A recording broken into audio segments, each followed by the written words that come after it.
Malinaw naman yung paningin ko dati, noong mga panahong di pa ako nakakagamit ng gadget. Sobrang nakakapagsisi nga kasi di na normal yung paningin ko ngayon. Kung pwede nga lang bumalik sa nakaraan, ginawa ko na.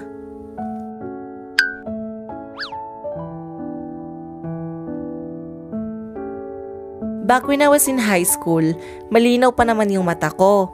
Kaya ko pang tingnan yung sulat ng teacher ko sa blackboard kahit pa nasa pinakandulo yung upuan ko.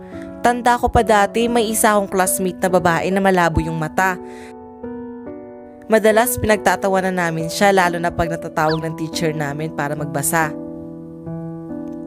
Okay, someone please read the paragraph on the board. Yes, Abby.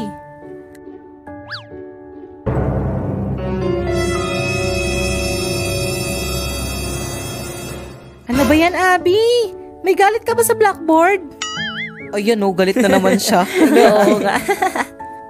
Kayo kaya dito?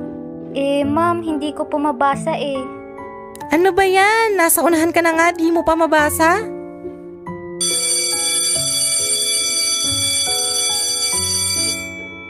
Uy, Abby, okay ka lang ba? Oo, medyo naiinis lang ako sa mga kaklase natin.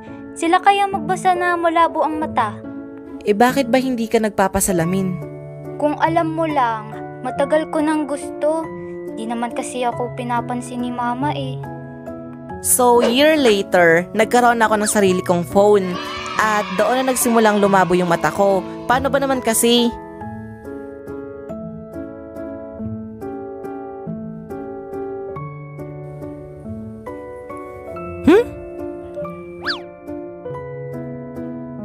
Jed, abay tumatama na yan ka sa cellphone mo.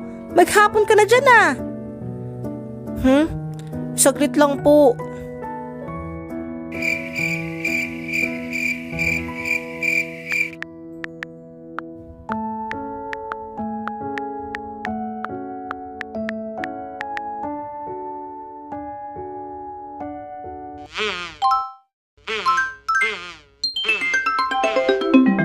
Coco Martin!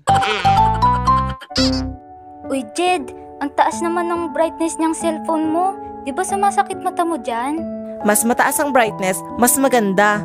Kaya ka naman yata hindi nakakabasa, ang baba masyado ng brightness ng phone mo Naku, dati ganyan din ako Tingnan mo ngayon, malabo na mata ko dahil sa radiation ng cellphone. Ganun? Mr. Jet! Baka gusto mong itago yung cellphone mo. Kasi pag ako nagalit, kukumpiskahin ko yan. Para akong nagsasalita dito tapos hindi kayo nakikinig dyan sa likod Sige, ganyan ang gawin ninyo. At pagkalipas ng maraming taon, tuluyan na nga lumabo yung paningin ko.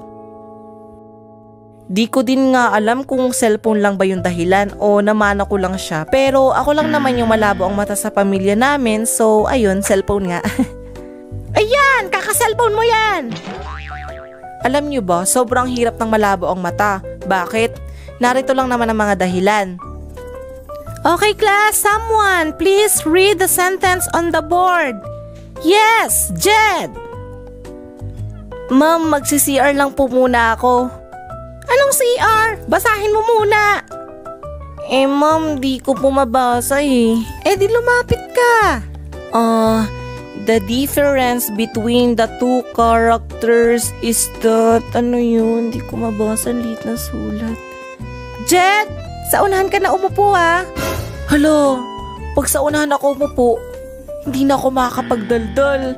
Hindi na rin ako pasimpleng makakakain. At worse, di na ako makakapangopya.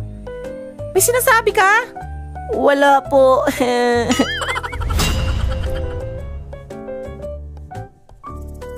At dahil nga malabo yung mata ko, di ko na din minsan nakikilala yung mga nakakasalubong ko sa daan. Hi, Jed! Ay, grabe, di man lang namamansin si Jed. Ha? Ay, sorry, sino ka ba? Tingnan mo, tinitingnan pa ako na masama niyan. Hay, dyan ka na nga. Wait, teka, saglit.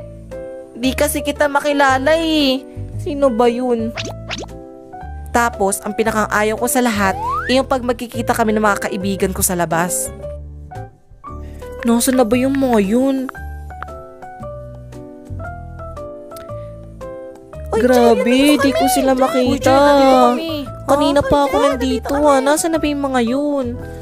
Ay, nako, nakakainis. Kung umalis na kaya ako dito. Di ba tayo nakikita? Oo, ganun kahirap maging malabo ang paningin. Yung tipong blurred lang lahat ng tinitingnan mo. Trinay ko namang magsabi kay nanay nun para magpasalamin pero umabot din ng ilang years bago nagawa. May financial problem kasi. So, ayun, to make the story short, nagpasalamin na din ako. Feeling ko nga ang weird pagpapasok ako ng classroom kasi di ako sanay na may suot na salamin. Feeling ko ang weirdo ko nun.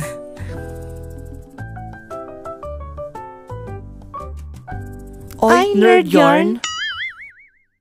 At yun ang kwento ko about sa malabo kong paningin. So hanggang ngayon tinitiis ko pa yon. Kayo ba?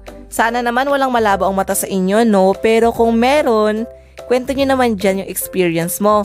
And one more thing, pag may kakilala kayong malabo ang mata, wag nyo silang pagtawanan na hindi madali ang pinagdadaanan nila. So yun lang, bye! See you on my next video. Subscribe naman kayo dyan, pati na rin kay Abby. So thank you Abby. Yung link niya nasa description, check it out. Thank you, bye!